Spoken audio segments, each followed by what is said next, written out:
मेरा नाम रणवीर है। मैं पेशे से टीचर हूँ। मैं बचपन से भूत प्रेत और आत्मा इन सब चीजों पर कभी विश्वास नहीं करता था। लेकिन वो कहते हैं ना यकीन करने वाले चीजों पर भी यकीन करना पड़ता है। ठीक ऐसा ही कुछ मेरे साथ हुआ और आज मैं चाहता हूँ कि उस घटना को आपके साथ शेयर करूँ। बात उस समय की है जब मैं अपने दोस्त श्यामलाल की शादी में गया था। रात में शादी की सभी रस्में पूरी हो जाने के बाद मैंने अपने दोस्त श्यामलाल से अपने घर वापस जाने की इजाजत ली, तो उसने मुझे घर जाने से मना किया और कहा, आप रात को रुक जाइए, मैं आपके सोने का इंतजाम कर देता हूँ। लेकिन मैं अपने दोस्त को परेशान करना अच्छा नहीं समझा, क्योंकि मैं जानता था कि शादी के घर में थोड़ी बहुत परेशानी तो होती है।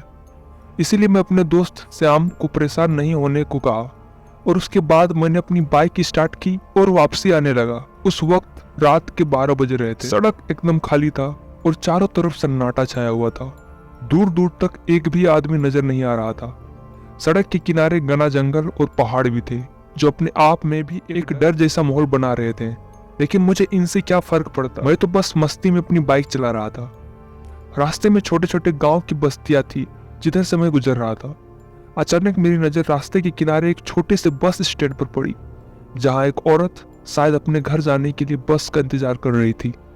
वो लाल और सफेद रंग वाली साड़ी पहनी थी और उसके हाथ में एक बड़ा सा हैंडबैग था।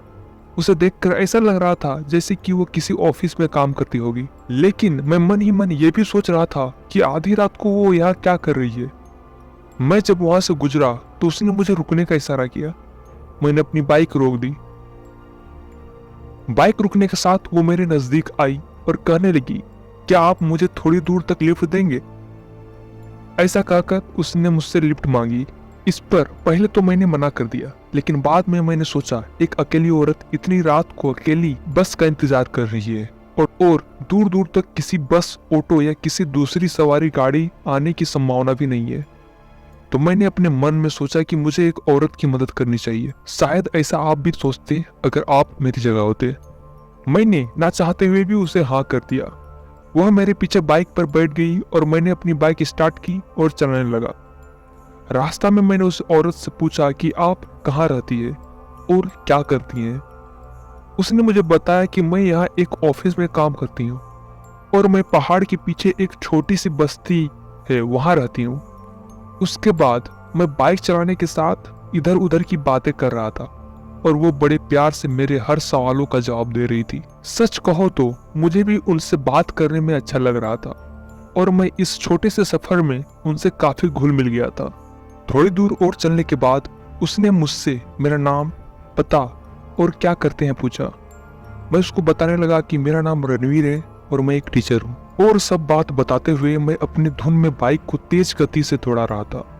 रास्ते में पहाड़ के पास अचानक मैं देखता हूँ कि जिस औरत से मैं बात कर रहा हूँ वो मेरे बात का कोई जवाब नहीं दे रही है। फिर मैं जब पीछे मुड़कर उस औरत की तरफ देखा तो देखता हूँ कि वो औरत वहां है ही नहीं, गायब हो गई। अब मैं बहुत डर गया था, मेरे हाथ पैर फूल गए थे।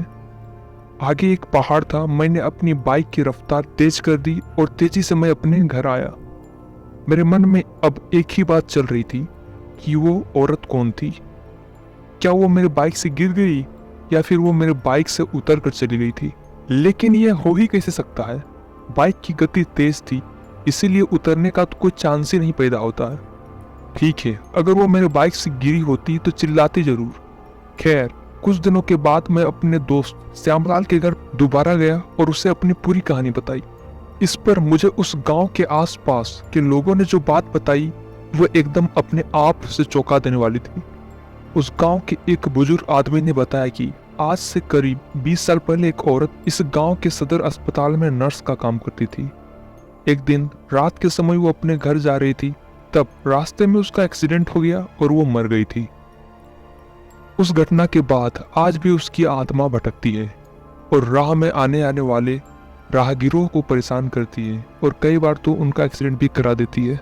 मैंने मन ही मन में अपने भगवान को शुक्रिया किया जिससे मेरे उस भटकती आत्मा से कोई नुकसान नहीं हुआ।